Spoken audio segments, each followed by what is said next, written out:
Hi, I'm Dr. Jason J. Campbell, and I want to thank you for taking the time to watch my videos.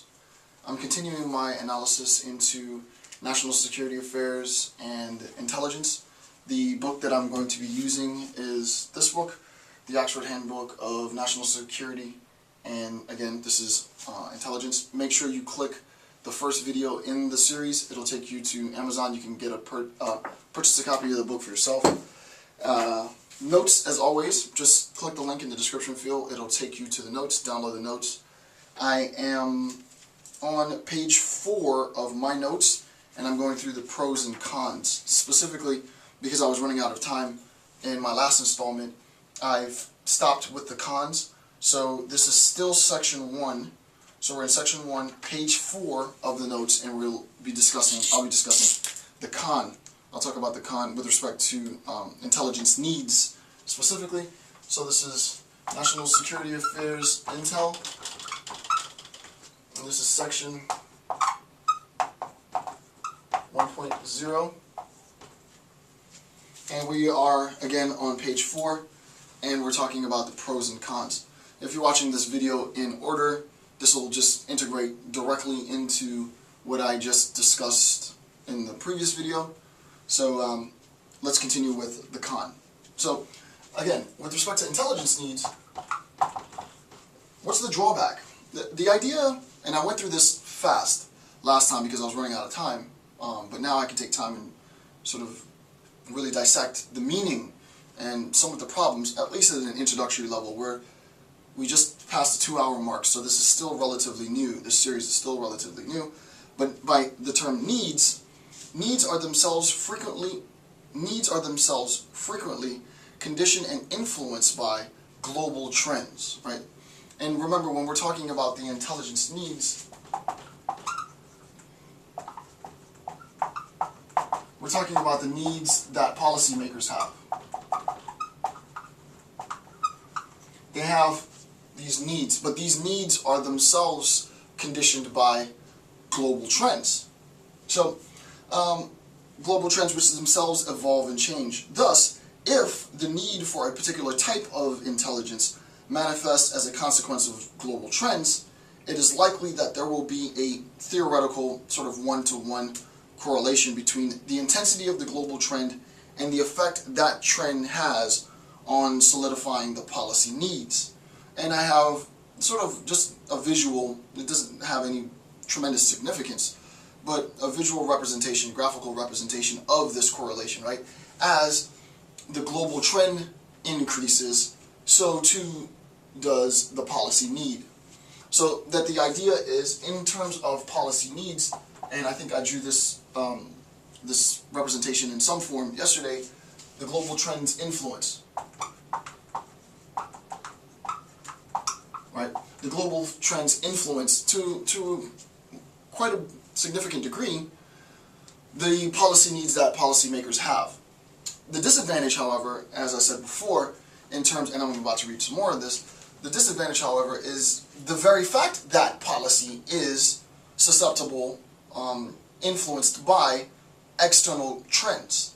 And the example that I gave was sort of the consumption of technology that my daughter has, like all other daughters I would imagine have.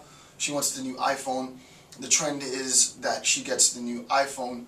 I then receive the pressure as a father, as a provider, to give her this iPhone, but I recognize that she really needs it. The idea is, insofar as policymakers are influenced by global trends, there is a sense, and to go further, insofar as policymakers are to some degree, to a very high degree, influenced by global trends, and policymakers themselves obligate, to a large extent, members of the intelligence community, we have a hypothetical syllogism. If A then B, if B then C, therefore if A then C. We have a relationship where global trends can influence, the trend can influence, and you know, this is theoretical, right? My analysis is theoretical, so I don't mean this to be as explicit as I'm making it to be, but there is a sense in which global trends can influence the actual work that intelligence members and members within the intelligence community do, right? So we have to be careful that we identify the trends, and if we're going to have those trends influence policy, it should be legitimate, right? That's sort of obvious. Okay, so underneath the graph, Johnson, the author of the section, speaks of quote-unquote the flavor of the month, right? The flavor of the month being the trend, right? The flavor of the month. What's the new trend that we're going to talk about, right? What's the new trend that's going to influence policy?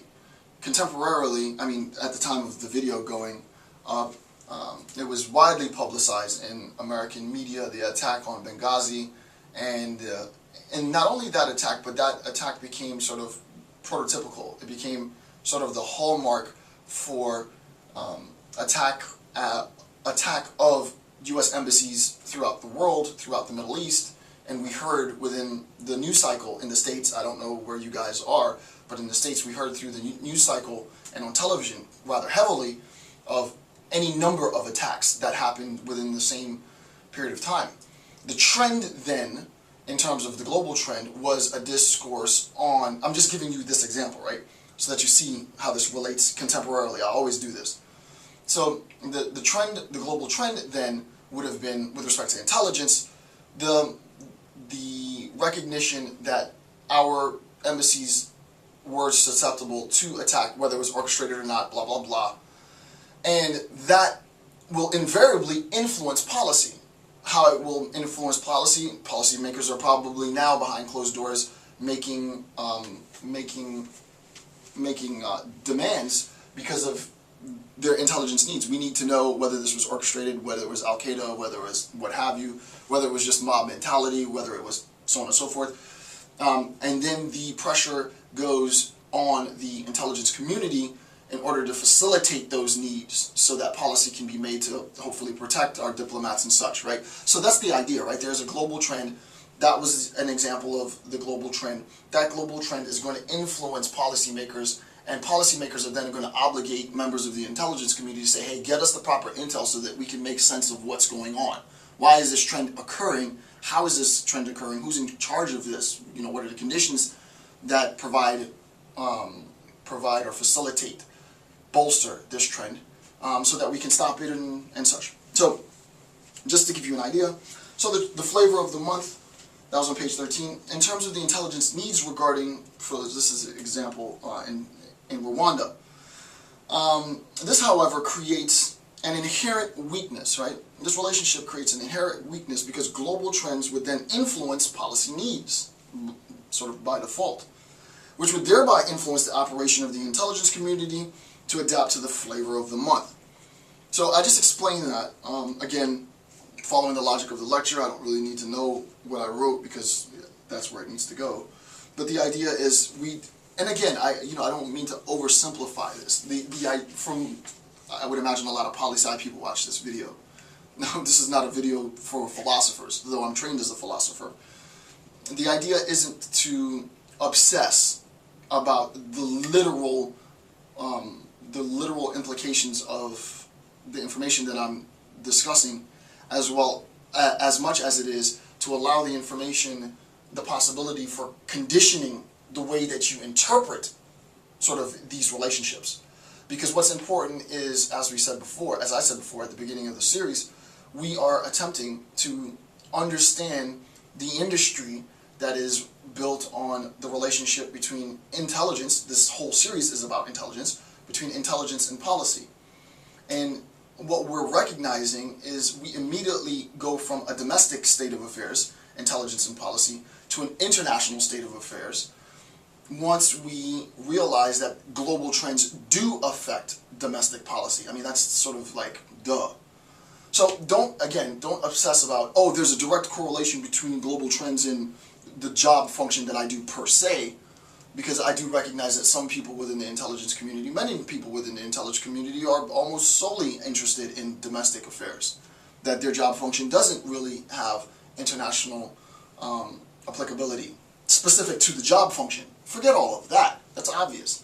The idea is just a general understanding of the influence of parts within the system. So we're going to sort of systemically deconstruct parts within the intelligence community. And remember, we're still within the intelligence cycle discourse, sort of a deconstruction of each facet of the intelligence cycle. So, very, very important. And I think we're still in planning, right? I think we're still in, yeah, we're still in planning. Okay. So